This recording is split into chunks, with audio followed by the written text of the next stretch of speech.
Hello everybody, my name is Dusty and welcome to my channel. If you hear dogs walking behind me, that's currently because I have 3 dogs behind me.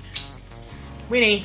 We have a dachshund, a husky, a shepherd mix, and then a cat down here. They're all really young, so they can't run the house on their own, so they're down here with me, and their collars are incredibly loud. Fun story, today I put a calming collar on my dachshund and he is going wild. Apparently, I accidentally put a collar on him that releases a lot of pheromones into the air and he's not neutered yet, so if you put 2 and 2 together, it's not a good combination. So the thing about this week's video, or today's video anyway, is that I really don't have a solid foundation on what exactly is happening.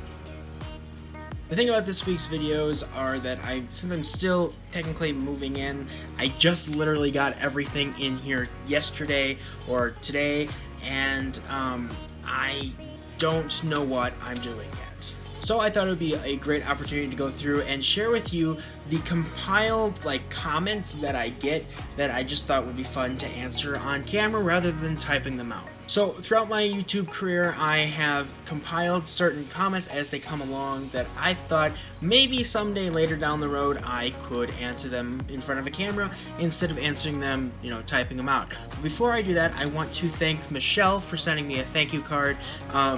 It honestly made my day. I have your address. I'm gonna write you something back, send you some stickers and stuff. But thank you so much for writing me this thank you card. I wasn't expecting it, and then when it came, it just really made me so happy. So thank you so much for writing a thank you card. It means a lot. Also, if you see me staring at my computer screen, that is because I am reading the comment. I do not have these things memorized. Contrary to popular belief, I am not the smartest person in the world, so, it takes time. So the first comment is probably the most recent one, and it's from Redneck Barbie, and she said, "Dusty, where's Blanco? Do you have a chiller for your Axies? Love the cold water, just an FYI. Love the Loge idea, by the way." So to answer your first part of the question, where's Blanco? Blanco is right behind me. He was the last one to be moved, specifically because I needed to move his entire tank, so I couldn't do that the first time I moved all the other animals. But he's here, he is fine, he's living it up back there. I added some shrimp into his tank to liven it up a bit. I'm going to be doing a redecoration of the whole tank coming up soon. Second part of your question about a chiller, I do not. The current temperature in the basement when I checked was 69 degrees. That is pretty good for their enclosure. They just pretty much stay at room temperature when I replace their water. I do make it a little bit chillier, probably around 67-ish, and then it naturally heats up to about 69, and it stays there. I don't really need a chiller where I live. I live in Wisconsin, so, it's just not something I need. The next comment comes from Alania Repert, and she says, "What type of filter do you use not to disturb them?" And she was referring to my African cloud frogs, who are behind me. You can kind of see them swimming. I've used hang on the back filters, sponge filter, in-tank filters, gravel filters. I've really never had an issue with any kinds of filters. Some people say, you're supposed to use this kind of filter, you're supposed to use that kind of filter. But to be completely honest, I've never noticed a difference with any of the filters that I use. I just generally throw in whatever's the cheapest. They are messy, they're going to destroy any filter you put in there anyway. So I personally don't have a preference, and I don't think the frogs do either. All of mine have grown up happy and healthy with the kind of filter I give them, and I don't really put a lot of thought into what filter to put in there. I just kind of throw in a filter that I know has easily replaceable cartridges and are clean easily, because you clean them literally all the time. So, it's up to individual preference. Emmy from DIY says, "Are you from Wisconsin? I'm too. Would love for someone to do a fish meetup here." Actually, there is one. Before the Aquatic experience in October, there is a meetup called Aquacella in Chicago. I'm gonna be there. I'm not a sponsored creator or anything, but I'm gonna be there. I would love for everyone to go to Aquacella. It's a great alternative to the Aquatic experience if you don't want to fly all the way down to New Jersey. I personally am not planning on flying down to New Jersey for the Aquatic experience. I'd rather go to Aquacella and hang out in Chicago. Last year the Aquatic experience was in Chicago. It was perfect. It's kind of like a central point for a lot of people. Of course, if you're from Illinois or Wisconsin, you can get there a lot easier than people from like New York or California. But at the end of the day, it is a central location, so I hope everybody gets the opportunity or considers going to Aquacella. I'll leave a link in the description for all of that information. But if you are going to Aquacella and you are from Wisconsin and you would like to meet up, hit me up. Maddie Hass says, I don't live feed, but that's because I have a betta and a goldfish, but one fish I really want is a pea puffer, which I'm a little conflicted about since they need snails to keep their teeth healthy.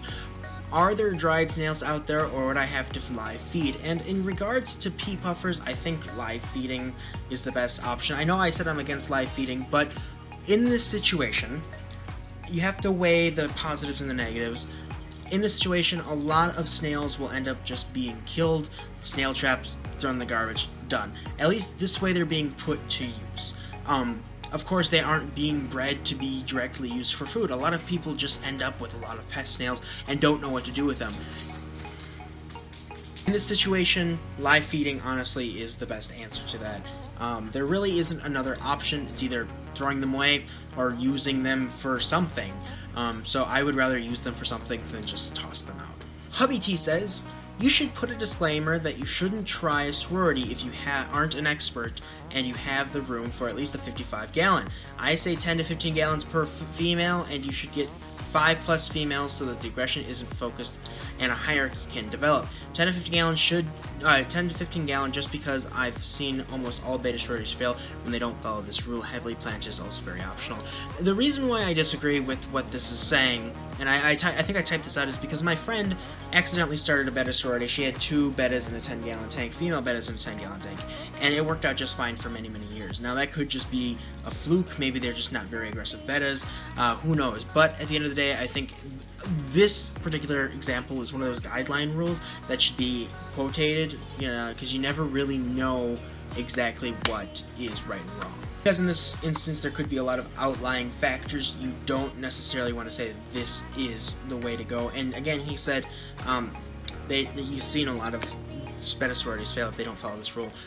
I've never followed this rule, and all of mine have been successful. So I really think it depends on the person, how much care you're putting into them, and whether or not you're expecting to get something big out of this, something small out of this, or if it's accidental, like my friend, who accidentally put 2 female betas together, not necessarily knowing the rule, and then it turned out fine. She turned out great.